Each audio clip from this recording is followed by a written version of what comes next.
Oh, that's funny. I was just thinking to myself. So I made a video earlier that I will upload yesterday. I'm trying to make two videos at a time so that I can upload one on the day itself and then one scheduled for the next day. And I was just thinking the challenge of being a content creator as a person who is, again, I don't really like the phrase content creator, but whatever the fuck, you know.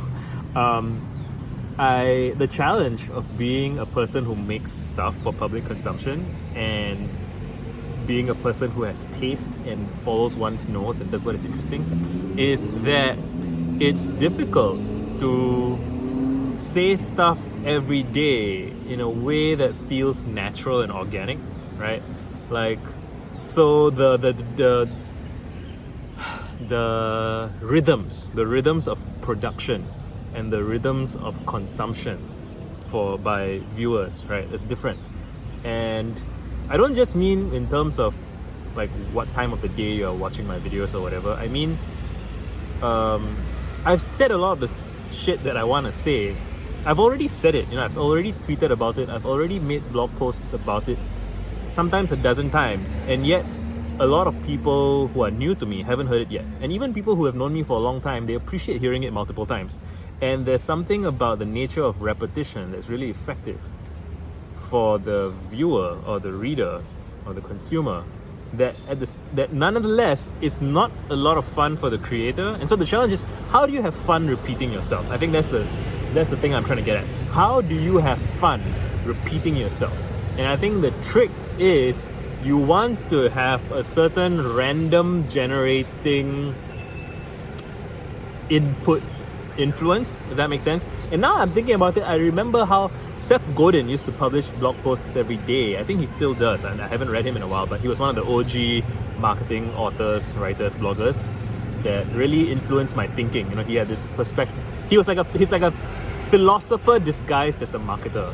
He had this very deep perspective on the world and life, but he's talking about marketing every day, and that's really something that I guess when I used to work as a professional marketer, that's what I aspired to. And for a while, I moved away from that, and I anticipate that it's going to come back into my life. It's a skill that I have. So, which is why even when I have less than 4,000 subscribers on YouTube, I kind of know intuitively that I'm gonna reach 100k subscribers eventually. Like, I know what I need to do to make that happen. I know that I can do it because I've been writing all my life, and I used to be not so comfortable in making videos, but now I'm pretty comfortable in making videos. I just need to learn how to edit. That can't be that difficult. Figure that shit out. 100k, inevitable, and I wish people would give me money for it.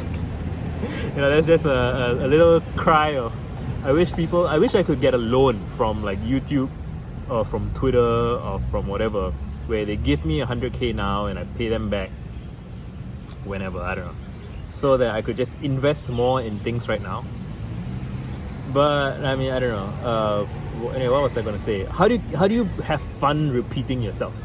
And so what Seth Godin used to do was he write blog posts every day, observational stuff. So he'd just go about his day and he'd be like, I don't know, going to the supermarket or something, and he'd observe something, and he would use that to talk about the things that he wants to talk about. So he kept things interesting for himself by referencing daily life, right?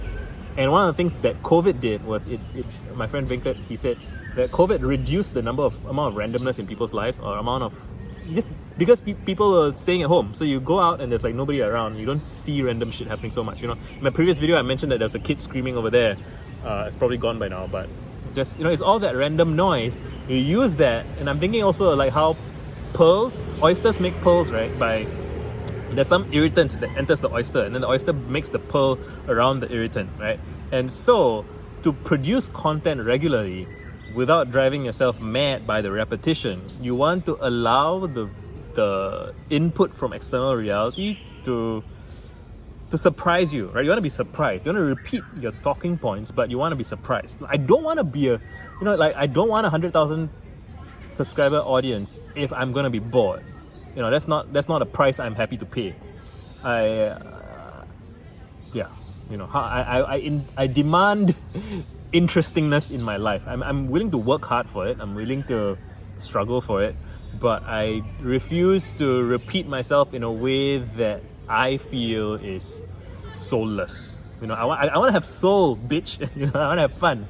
I want to enjoy myself. I want to be surprised. I want to learn. I want to So even if I'm repeating myself, I want to be finding new angles, right? So it's like musical, right? So you have melody, and you take old songs that you enjoy, but you try and put a different angle on them. You put a different tempo, a different beat, a different time signature, whatever it is. Just make old things fresh, right? I have a quote somewhere that's like sometimes the cliches. I have a tweet, right?